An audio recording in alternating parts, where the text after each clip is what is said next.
Hotep, cher Kamit, je vais parler avec vous aujourd'hui de l'envoûtement. Il y en a qui pensent que l'envoûtement, c'est quelque chose qui est à la mode. Il y en a qui pensent quelque chose de naturel. Ici, je parle d'envoûtement lié au sentiment. Je ne veux pas appeler ça envoûtement amoureux, parce que ça n'a rien à voir avec l'amour, en réalité. Mais c'est lié aux sentiments et aux pulsions, que je vais dire même égoïstes. Voilà. Donc, déjà, que se passe-t-il quand vous êtes victime d'un envoûtement? Quand vous êtes victime d'un envoûtement, vous avez des maux de tête, vous avez des troubles, des pertes de mémoire parfois. Vous avez parfois un dysfonctionnement sexuel et vous avez un trouble de comportement et vous pouvez ressentir des blocages dans vos activités financières parce que vous êtes attaché quelque part. Alors, comment est-ce que la personne qui va envoûter procède? La personne qui envoûte a besoin, si c'est un envoûtement de premier ordre, la personne aura besoin simplement de votre nom qu'elle aura écrit sur un papier ou d'une autre photo. Mais si c'est un type d'envoûtement très avancé, la personne aura besoin de votre chevelure ou de votre ongle ou de vos ongles ou d'un de vos sous-vêtements, où la personne aura besoin de votre sang ou de votre salive ou de votre sperme. Quelque chose qui contient directement votre ADN. Personne n'aura besoin de ça. Mais ce qui est là, c'est que parfois, quand quelqu'un veut faire un rituel d'envoûtement, vous avez apporté les éléments de la personne envoûtée et on demande aussi les propres éléments de la personne. Et on va prendre tous ces deux éléments, on va sceller. Donc, en quelque sorte, on vous lie mutuellement, l'un lié à l'autre. Et il y a une force, il y a des entités qui seront donc invoquées pour sceller ce lien-là. Donc, automatiquement, vous allez être limité à cette personne-là.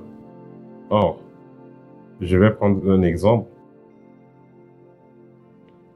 Quand vous aviez peut-être 15 ans ou adolescence, vous avez peut-être aimé une personne très fortement, vous avez aimé une personne du sexe opposé, peut-être vous avez voulu, vous disiez peut-être si vous vous mariez avec telle personne, vous voulez épouser telle personne.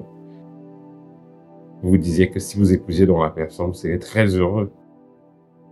Mais quand vous observez donc 10 ans plus tard, quand vous regardez la personne, vous êtes même heureux de n'avoir pas épousé la personne, vous êtes même heureuse de ne vous être pas engagé avec cette personne-là. Donc, nous sommes supposés être heureux dans cette réalité, dans cette incarnation. Nous devons tous souhaiter à autrui d'être heureux. Vous pouvez être avec une personne pendant un moment donné, les choses vont bien, parce que vibratoirement vous êtes compatibles. À un moment donné, vous ne vous sentez plus bien mutuellement. Donc, l'homme n'est plus tellement à l'aise avec la femme, ou la femme n'est plus tellement à l'aise avec l'homme, parce que justement, vos vibrations changent. Parce que les gens ne se mettent pas ensemble forcément pour l'éternité. Quand vous vous mettez ensemble, c'est pour partager quelque chose. Chacun apporte quelque chose à l'autre dans l'évolution de l'autre et dans sa propre évolution. Donc, faire dans un rituel pour obliger autrui à rester avec vous, c'est non seulement vous mettez vous-même les propres bâtons dans vos roues, donc vous fermez vos yeux, vous ne voulez pas apprécier le bel avenir qui est devant vous, vous ne voulez même pas voir cela. Et vous empêchez aussi à l'autre personne égaliser sa mission de vie. Vous allez envoûter quelqu'un parce que la personne est millionnaire, un exemple, alors que et vous bloquez vous restez bloqué à ce niveau alors que vous étiez dans la voie de rencontrer quelqu'un qui sera plutôt milliardaire. Donc, une façon de dire que voilà, quand vous faites l'envoûtement à une personne, vous faites du mal à la personne. Et là, vous inscrivez en sorcier ou en sorcière. Parce que vous utilisez des techniques mystiques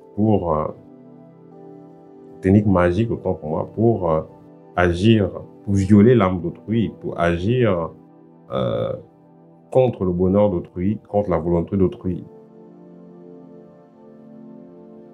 Parallèlement, ça va également vous faire du tort. Parce que vous ouvrez aussi dans votre vie des portes aux envoûtements et pas forcément du même type d'envoûtement. Ça peut ne pas être des envoûtements d'amour, ça peut être des envoûtements de maladies, des attaques sérieuses que vous allez éviter dans votre vie parce que vous avez ouvert cette porte-là, d'utiliser la magie pour faire du mal à autrui.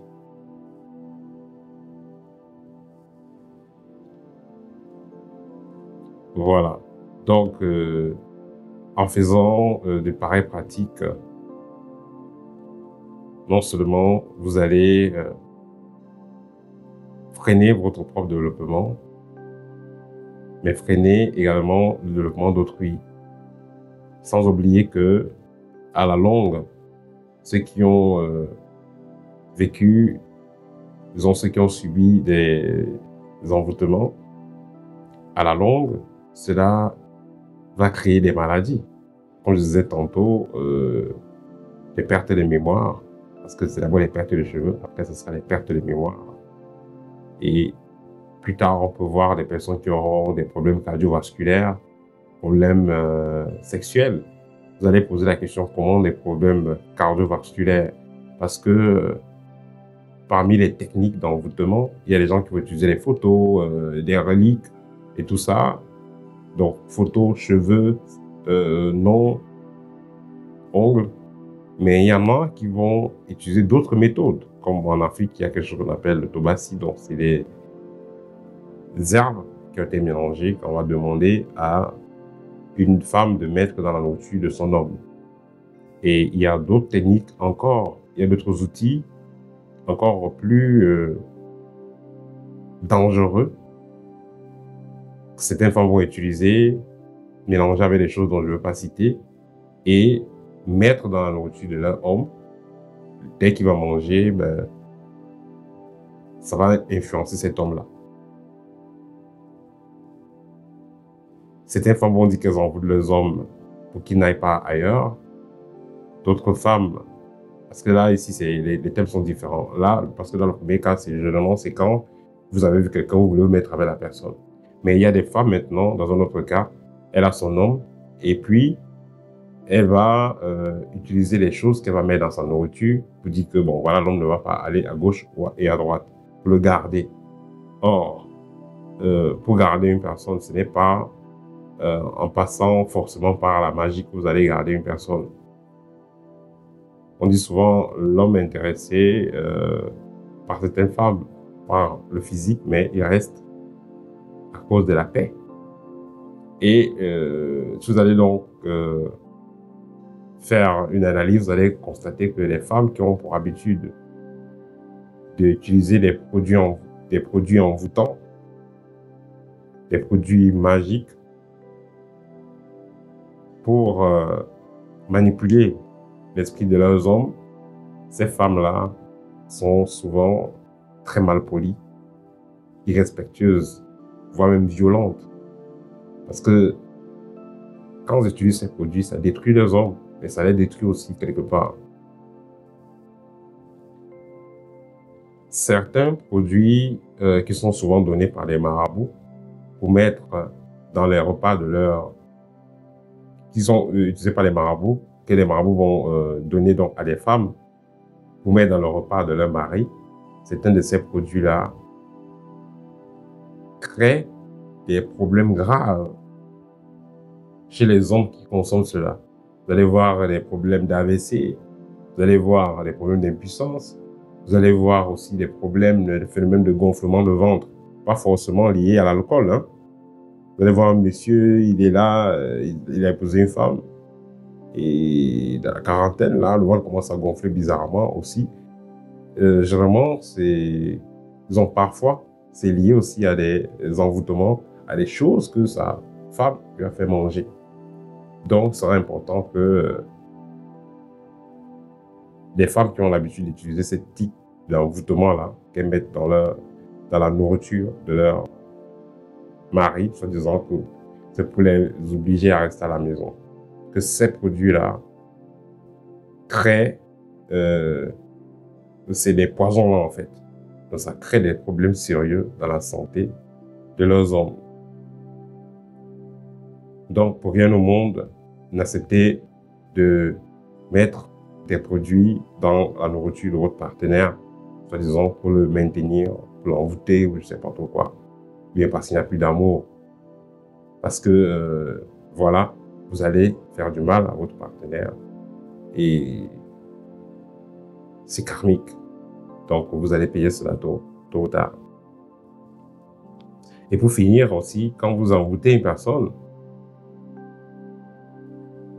et ensuite vous ne voulez plus de la personne, vous avez pris un cadenas, vous avez mis votre nom, votre chevelure, la chevelure de votre partenaire, vous avez jeté le cadenas, après vous avez fait des incantations, vous avez jeté ça dans un lac, dans un fleuve, dans un pont. Mais maintenant, vous ne voulez plus le partenaire, vous êtes juste votre fiancé, vous étiez juste en relation avec la personne. Vous ne voulez plus, vous avez trouvé quelqu'un qui vous convient vraiment mieux. Qu'est-ce que vous allez faire? Vous ne voulez plus le partenaire veut. Vous allez vous faire harceler, vous pouvez vous mettre même en danger parce que la personne peut refuser cette séparation-là et vous aurez chaud. Donc, il est mieux de laisser les choses venir simplement. Essayez de travailler sur soi pour s'améliorer. Et quand vous serez au top, vous aurez plus la possibilité de rencontrer quelqu'un aussi qui est à votre même niveau et ensemble, vous allez faire quelque chose de très bien. Voilà, c'était le petit partage que je voulais faire avec vous aujourd'hui. Au TEP et à très bientôt.